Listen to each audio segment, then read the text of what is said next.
Eta hau izango dira azken hitzaldia, bazkaria honen, eta, bueno, aspaldi ezagutzen dut, HUko irakasle da, aurretik Nafarroako Unibertsitateko irakasle izan zen, Barandiaran, zentuko buru, eta aspalditan, etorri da arren hora, ez dakizen bat aldiz, ez dut goratzen, azken handian egon zen urte oso bat, gurekin, eta, bueno, proiektu askotan egile gara elkarrekin urtetan zen. Gaur, hona dator, ze idatzi dut argitaratu liburu hau.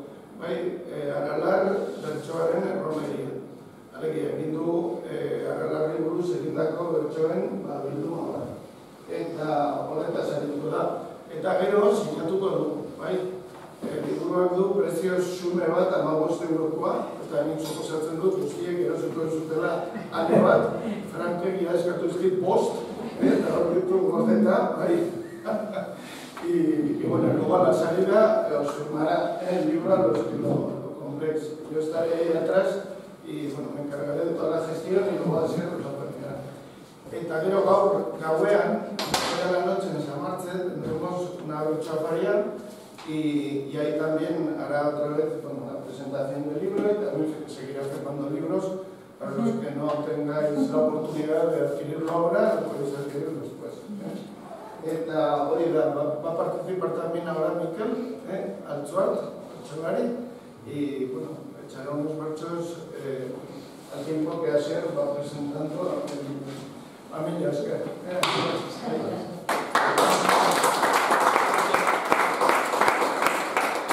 Esareko naiz, mikrotik gertuago egoteko, baina normalean ez dut horrela hitz egiten. Bueno, eskerrik asko zuen pazientziarengatik, orain arte itxaroteko. Ziurtatzen dizuet, ez naizela luzatuko ordua baino lehenago, hasita beranduago hasi. Ez naiz luzatuko ordu bitardia baino gehiago, ezta? Eta, bueno, bukatze aldera, beste modu batez bukatuko du, hau da, pixkate kantatuz, eta, bueno, zuek nahi duzuen moduan, ezta? La conferencia va a ser en euskera, pero bueno, creo que más o menos con las imágenes, con los santos que vamos a poner aquí, pues vais a poder seguir. Pues, Aralar, bertsoaren erromeria, ezta? Bueno, izan da liburuaren izenburua, eta, bueno, badakigu, eta gaurko saioan ikusi da, ezta? Aralar mendi lerro bat baino askoz gehiago dela, ez? Arkeologiari buruz hitz egin dugu, arteari buruz, eta teologiari buruz, eta hainbat konturi buruz, ez? Orduan, Aralar ez da mugatzen hori, leku fisiko bat izatera, ez? Energi buruz hitz egin dugu, ez? Eta, bueno, arkeologia asko aipatu da gaurko saioan, eta gaurko nire saioan egingo dugu beste arkeologia mota bat. Hitzaren arkeologia edo kulturaren arkeologia, ezta? Bueno, hemen hasteko baituzue irudi batzuk, ezta? Bekaldean, ezkerraldean, daukazue, eta, bueno, gauza bitxi bat. Erakusteko nola Aralarko San Miguel izan dela oso gauza garrantzitsua euskal kulturan, ezta?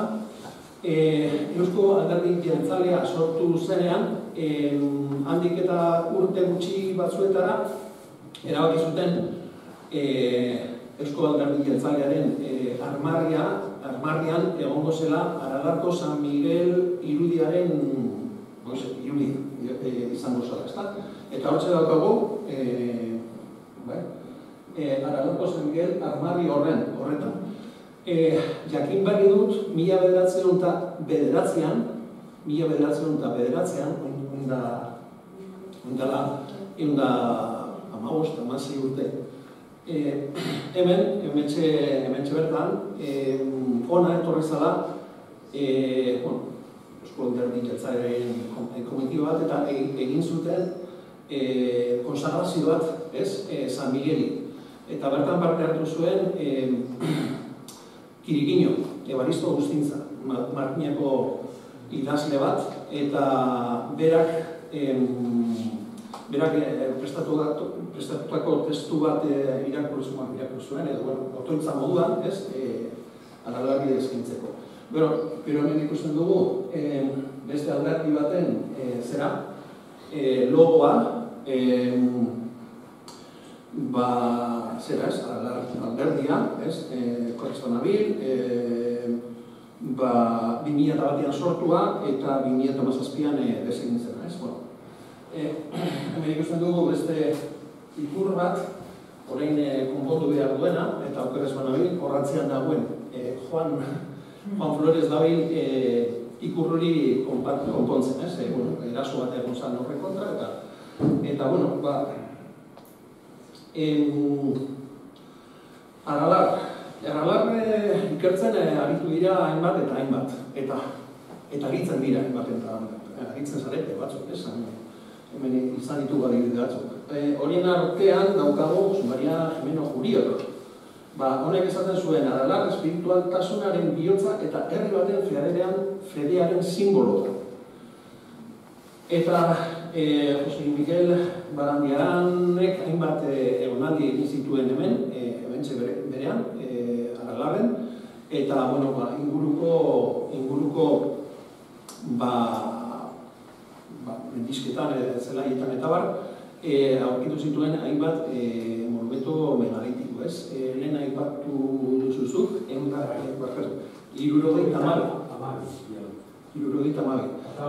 katalogatuta. Ibili izan gerra horrean, gerra zibilaren aurretik, eta gerra zibilaren ostean ere. Eta, Miguel Barandiaranek hemen egin zituen zenbait batzar, berak sortu zuen etniker taldea. Etniker taldea arduratzen zen ikertzeaz, Euskal Herri osoan zer-nolako ohitura etnologikoak eta etnografikoak dagoenez. Eta, lehenekoa berak sortu zuena izan zen hemen, Nafarroan, eta handik zenbait urtetara beste lurraldeetan egin izan ziren edo sortu ziren beste etniker taldeak, ez da? Zuek bazarete partaideak zigurrenera. Eta, Aralar gauza asko izan dira historian zehar, eta horietako bat, nolabaiteko inspirazio iturri ere izan da pertsonarientzat. Batean aritu diren pertsonarientzat izan da inspirazio iturri, eta idatziz ere, idazten dituzten pertsonarientzat inspirazio iturri izan da. Horien artean daukagu Lazkao txiki, ez? Hori baino lehenago, aipatuko dut, Antonio Zabala, izan zen jesuita bat Tolosarran, martxan jarri zuena argitaletxe bat, Auskoa. Eta argitaletxearen barruan, bere bizitzan zehar, argitaratzen ziren bertsolakitzari buruzko liburuak, ez? Edo bertso jarriak, edo bapatekoak, edo historioak, bertsolari ekrutatutakoak, eta bat. Eta bera bizitzala, 300 gora liburu argitaratuak izan ziren. 300 gora titulu. Eta, nolabiteko lan, ez? Eta, berari esker, egin izan ziren hainbat bertso bilduma, ez? Horietako bat, dagoako, Ibriz eta Malkos izenekoa. Bertan, Lazkao txikiren, bertsoak, bizitza eta tanak biltuta daude, ez? Eta, Lazkao txiki, Lazkao terrak, askotan etortzen zen San Miguelera, bai? Hau da, argazki bat hemen, hortxe berean hartua, eta, Irrez eta Marcos delako liburu horretan, baita ere argazki zahar batzuk agertzen dira, eta horietako bat da, bera gaztetxoa zela, lagun kuadria batekin etorretzela, absolbizio egunean, ez? Absolbizio egunean, noiz izaten da? Azkeneko egunean bai. Lehen esaten zan, domingo siguiente de San Agustín. Eta San Agustín da azken, bai, eta noizin behin tokatzen da ere irailean, bai. Bai, horrego kontuak daude. Eta, bueno, beraretzat, Aralar zan oso gustoko lekua, ez? Eta hori dela bertso sorta bat idatzi zuen eta Aralarri buruz, zuzen ere, izenburu horrekin, Aralar. Eta, bueno, portaz bazaio Mikel Antzuarti, esango diot, Mikel Antzuart agizkundarra, ez dakite ikusteko... Hemendik edo, hortik edo... Hemendik. Zagoz hona, Ez dut ikusten ez. Atatuko ditu. Xutiko hori kantatzen da. Hau da,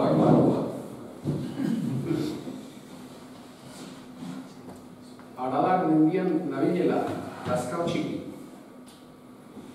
Ala beharta mendi ederrak, badira Euskal Herrian, Oietako bat Aralar begu, beste askoren artian, Udaberriko egun batean, egun argitzen hastian, politagorik ez dakitote dagoen mundu guztian. Eguzkiaren sortze orduan zerua garbi dagola, mendi artetik anazaltzen da mundu guztiko farola, argitutzela hainbeste herri, bertako zenbait txabola, une horretan ez leike esan, bat zeruan ez dagola. Birigarrota txoriak berriz arrasten dira kantuan, hartzai bat dator txistoa joaz, txakur bat dakar onduan, nagusiari begira dator, hartzerka ginduko duan, janaren ordain morro joberik ez da egongo munduan. Saroi ondotik ardia gorun zabaldu dira larrera, oientzat ere pozgarria da egunaren etorrera, punta berrian pozik dabiltza batera eta bestera. Eta behin.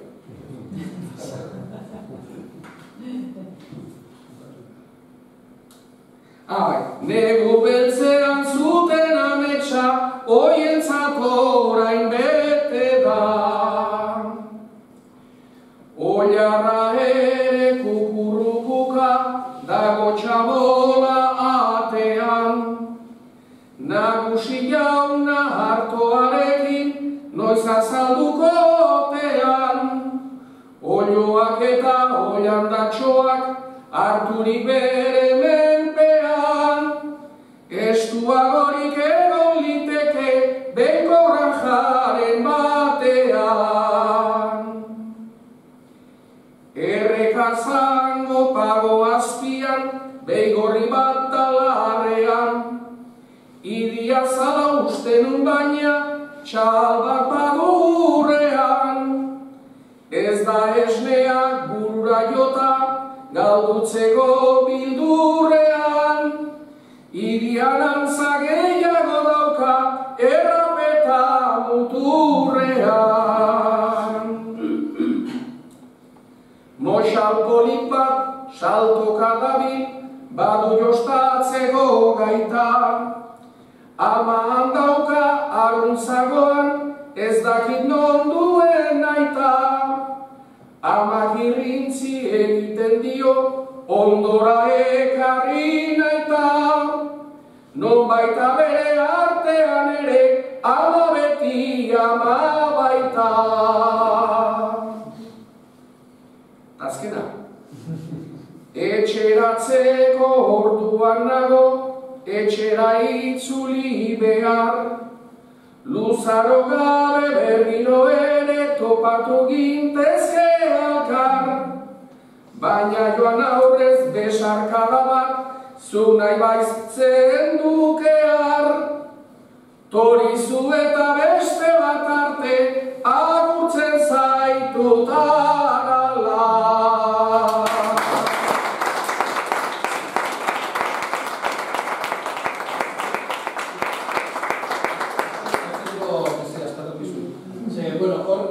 Horretzean, zakit ikusten duzu, Mikel, dago Mikel Mendizabalen bertso bat. Mikel Mendizabal da, bertsolari bat, batean aritzen dana, urte askotan ibili da, Gipuzkoako Oiarrikoa. Eta, Aralarri buruzko bertsoak, baita harrietan ere, zizelkatuta daude. Eta horietako bat da, Mikel Mendizabalek zeratu zuena, komposatu zuena, horra zer daukagu. Harri bat, eskultura moduko bat, non, suposatzen da, horrek idatzita dagoen, hau bertso hau. Hau bertso hau, Aralarren omenez edo da. Eta,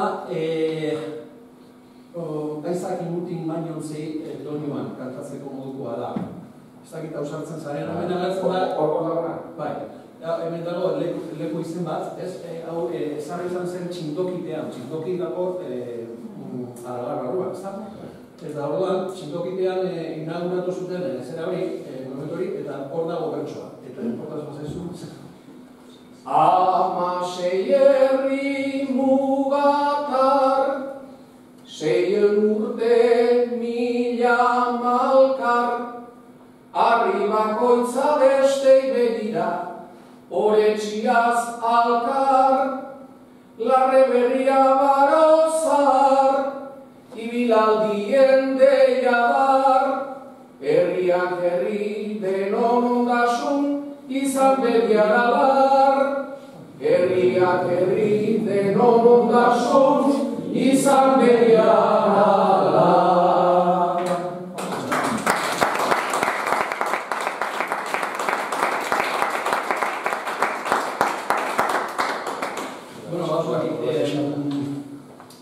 Ikusten da,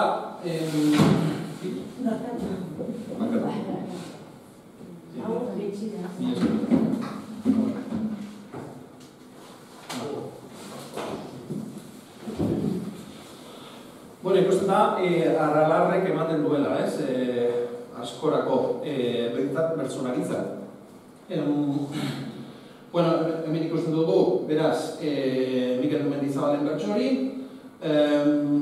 gero beste argitalpenetan, arroneneka, bestelako bertsoak eta poemak, olerkiak ere argitarakoak izan dira. Hemen dago Jose Antonio Gorritiren liburuaren portada, eta, liburu honetan, euskaraz egitzetako da, Aralarko eguzki loreak dauka izenburutzat, eta, Aralarri buruz, baina batez ere, Aralarko San Miguel Santutegiari buruz hitz egiten du, azaltzen dituen bat kontu, historiko eta bat, eta, hor sartzen du olerki bat. Ez naiz horretan sartuko, baina, Aralarrekiko euskal kultura, betire, Aralarrekiko fijazio hau aspaldikoa da. Hemen dakagu, 1927an, Kontobika Jauregi Jautarkolek idatzitako poema baten hasiera. Jautarkol oso olerkari liriko izan zen, euskal kulturarekiko eta batez ere euskararekiko atxikimendu itzela erakusten zuen baita bere poemetan ere, eta hemen daukagu poema honen hasiera Aralarri eskenia, eta bertan Aralarren ikusten du oso simbolo garrantzitsua arriskuan zegoen euskal kulturarentzat, Eta, bueno, egile literarioak aipatzen hasita, hemen daukagu Nikolas Ormatxea horixe. Nikolas Ormatxea sortzez Gipuzkoarra da, baina sortu eta segituan Uhitzira joan zen. Ze, bueno, etxean ezin izan zuten zaindu, ez? Eta Uhitzin bat zegoen inude bat elikatu zuen, umea zelarik Nikolas Ormatxea. Eta, bueno, horregatik, Nikolas Ormatxearen literaturan beti nabaritzen da, ez? Bueno, Nafarroarekiko lotura hori, eta bereziki, bueno, Aralarrekiko lotura hori, ez? Uhitzi ez dago zorruti Aralarrekik. Eta 1950ean horixek Euskaldunak liburua argitaratu zuen, ez? Poesia liburua izan zen, baina poesia bertsolaritzaren metrikan idatzia, bai? Eta bertan, bueno, bere asmoa zen egitea Euskal Nortasunaren liburua, ez? Egon izan ziren beste adibide batzuk, ez? Lehenago urte batzuk, hamarkada batzuk lehenago, Mistral eta bar, egin zutenak, bueno, nazioaren liburua, ez? Eta berak asmo horrekin idatzi zuen Euskaldunak. Baina idatzi edo konposatu behar bada bi hamarkada lehenago konposatu zituen haiek eta argitaratu zituenerako ja, bueno, euskal kultura beste historietan zegoen eta, bueno, ez zuen arrakastarik izan. Baina, bueno, itzelezko konposizio lan bat izan zen, ez? Eta, bueno, hor badago kapitulu bat, letari izenbura zeukana, eta bertan, bueno, oso luzea da, bertan, metrika desberdinetan, kontatzen da, modu simboliko batean, nola lehorte bat dagoenean Euskaldunek zer egiten dute. San Miguelgo edo Aralarko San Miguelera joaten dira. Eskatzera, errezatzera, laguntza, goiko laguntza eskatzera, ez? Eta hori bertxotan erakusten da, ez da? Promesa beteko dut. Bueno, eta Aralarko San Miguelek historian zeharra hainbat eraso izan ditu, ez? Duela, pasan urtean izandakoa ez da lehenengoa izan, ez? Oda, hemengo atea herri zutenean, bueno, badago tradizio bat, Zuitxarreko tradizio bat, gauza hauekin, ez? Eta ezaguna da, eta, bueno, kontu historikoetan ez nahi sartuko, ze oso ondo ikertuta dago, esan dute Javier Kaltzakortak duela gutxi dako artikulu batean aztertzen du, bueno, esan dugu zer gertatu zen. 1987an, San Miguelen irudia lapurtua izan zen, lapurtu zuten, ez? Eta gero, lapurrak aurkitu zituzten, zigortuak izan ziren, eta bueno. Orduan, claro, gertakizun horrek inpaktu handia izan zuen Euskaldunengan, horra, buruko Euskaldunengan, baina Euskaldun guztiengan, ez? Eta, bueno, kontu hauek, herrixeak nola transmititzen ditu, nola kontatzen ditu, bertsoen bidez, bai? Herrixeak ez du liburu bat idazten zer gertatu zen kontatuz. Herrixeak zer egiten du, bertsoz kontatzen du bere historia. Ez? Eta alaxe gertatu zen gertakizun gogorra honekin, ez? Eta, claro, San Migueli buruzko bertsoak, gertakizunan kontatuz, hasieran, ahoz transmititzen ziren, eta 19. mendean alaxe gertatu zen, ahozko tradizio bat izan zen, eta Aita Donostia eta Riezu etorri ziren, 19. mendearen bukaeran eta 20. mendearen hasieran, etorri ziren bertsolien jasotzea. Izan dago, daukagun zerarik bertsorik luzeena da 21 bertsokoa, 21 estrofakoa. Baina, karo, ahoskotasunean, ahosko kulturan biziren herriak zer egiten du?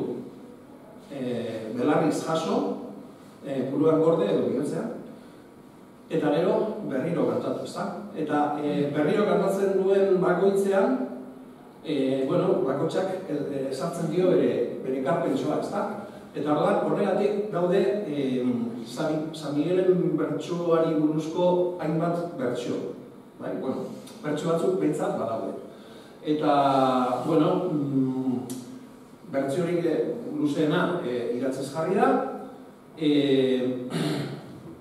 hori bilduta dago, eta orain gertatzen ari da kontrako fenomenoa. Hau da, idatzizko testutik bihurtzen dugu berriro ahoskoa, ez? Eta, hemen hasteko daukagu adibide bat, emakume hau Etxarriarra da, Margarita Maiza, 1928an sortua. Emakume honek, beran aminari esaten da,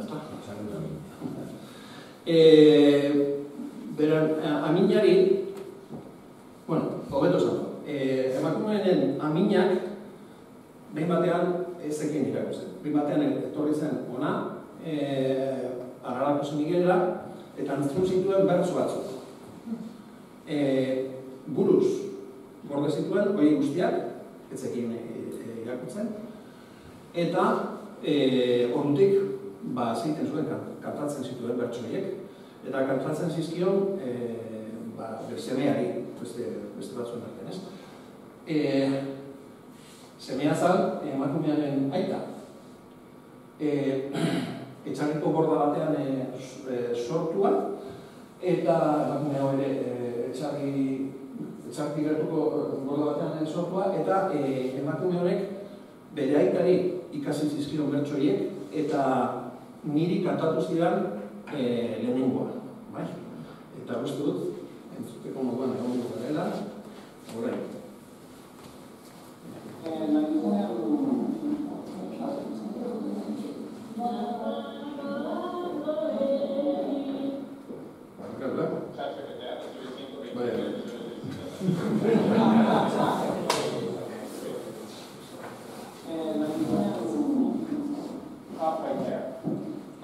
Before you scroll past this video, before you dismiss,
munduan barrena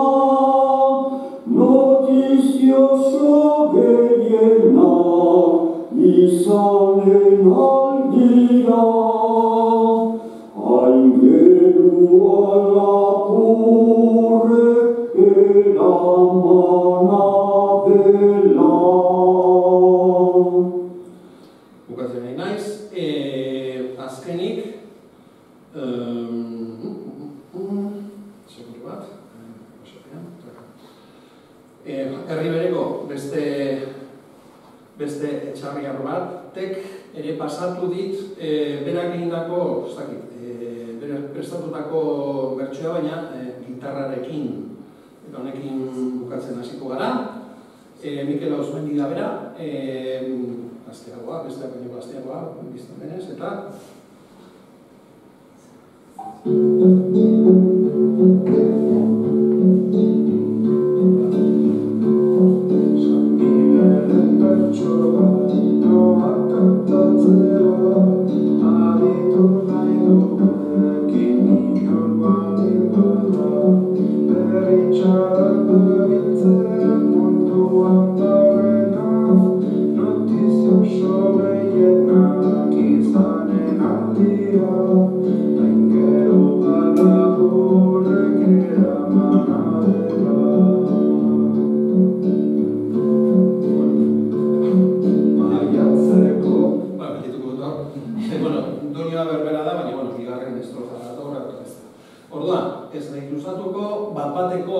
bertsolaritzan ere Aralar oso presente dago, hemen daukagu Lasarte eta Basarri mila beretzertua hirurogeita bederatziko saio batean, Aralarra aipatzen den, leku zoragarri bezala. Gertuakoko bertso saioetan ere izan da aipatua, landua, gai hau, kasu honetan Akaunek izandako bertso saio bat dugu, eta bertan gaia eman zieten Peñagarikano, bertsolari bat, erabaki bidar zuen hurrengo asteburuan nortzuk sartuko zuten Aralarko San Miguelaren irudia egizan, ze aurreko astean arrakastatua izan da, eta erabaki zuten berriro bizita hori, santuaren irudiaren bizita hori, errepikatzea, eta Peñagarikanok erabaki behar zuen ia atzeko bertsolarien artean nor sartuko zen. Oso, bertso saio barraigarria humoristiko izan zen. Gero, Aralar, mendilerro bat baino gehiago da, eta artzaintza eta abeltzaintzarako eremua ere bada.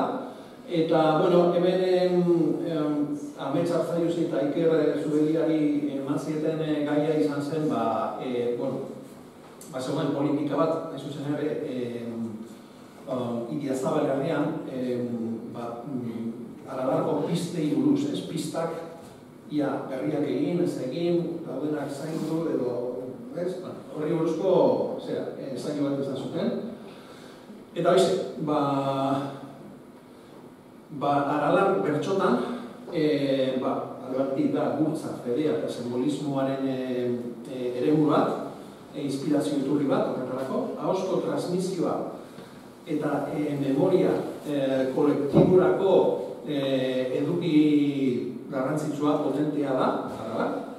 Eta, bertan, nire ustez, uztartzen dira eguneroko gauzak, lehen ipatu dituganak abeltzaintza, ekologia, natura, eta espiritualitatea, dagoeneko aipatu izan dena, Eta, nire aldetik, bestetik ez, eskerrik asko, zenarretatik.